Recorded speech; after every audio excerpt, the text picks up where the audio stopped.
June 9. புனித மத்தேயு எழுதிய நற்செய்தியிலிருந்து வாசகம். அதிகாரம் 5, வசனங்கள் 1 முதல் 12 வரை.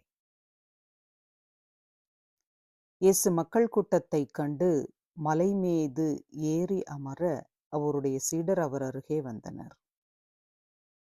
அவர் திருவாய் மலர்ந்து கற்பித்தவை: ஏழையரின் உள்ளத்தோர் பேறு பெற்றோர், ஏனெனில் விண்ணரசு அவர்களுக்கு உரியது. துயருறுவோர் பேறு பெற்றோர், ஏனெனில் அவர்கள் ஆறுதல் பெறுவர். கனிவுடையோர் பேறு பெற்றோர், ஏனெனில் அவர்கள் நாட்டை உரிமை சொத்தாக்கிக் கொள்வர். நீதி நிலைநாட்டும் வேட்கை கொண்டோர் பேறு பெற்றோர், ஏனெனில் அவர்கள் நிறைவு பெறுவர். இரக்கமுடையோர் பேறு பெற்றோர், ஏனெனில் அவர்கள் இரக்கம் பெறுவர். தூய்மையான உள்ளத்தோர் பேறு பெற்றோர், ஏனெனில் அவர்கள் கடவுளை காண்பர். அமைதி ஏற்படுத்துவோர் பேறு பெற்றோர், ஏனெனில் அவர்கள் கடவுளின் மக்கள் என அழைக்கப்படுவர். நீதியின் பொருட்டு துன்புறுத்தப்படுவோர் பேறு பெற்றோர், ஏனெனில் விண்ணரசு அவர்களுக்கு உரியது. என் பொருட்டு மக்கள் உங்களை இகழ்ந்து துன்புறுத்தி உங்களை பற்றி இல்லாதவை பொல்லாதவை எல்லாம் சொல்லும்போது நீங்கள் பேறு பெற்றவர்களே.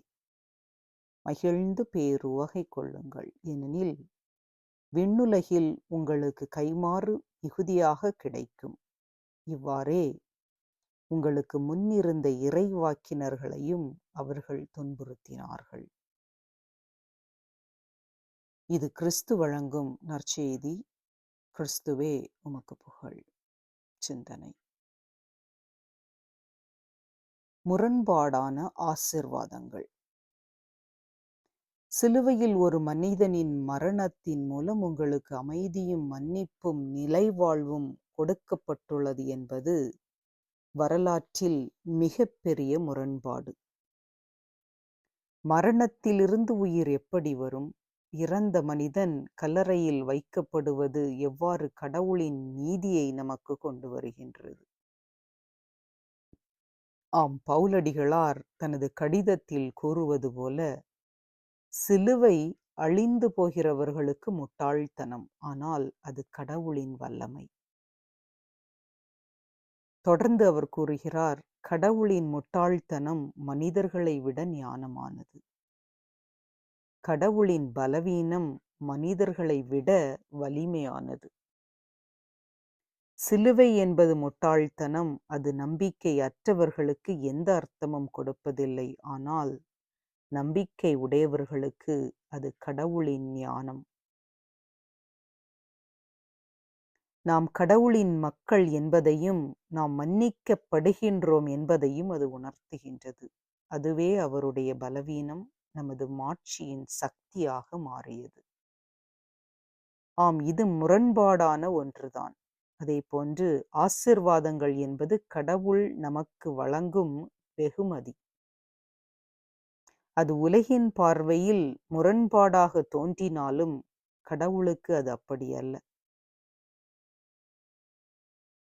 எனவே பசித்திருப்பதாலும் இறைவனுடைய நீதிக்கு ஏங்குவதாலும் மக்கள் பேறு பெற்றவர்களே என்று எழுதியது ஆசீர்வாதங்களே. எனவே கடவுளின் ஆசீர்வாதங்களை கேட்டு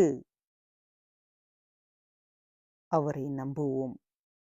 கடவுளின் ஆசீர்வாதங்களால் நிரப்பப்படுவோம்.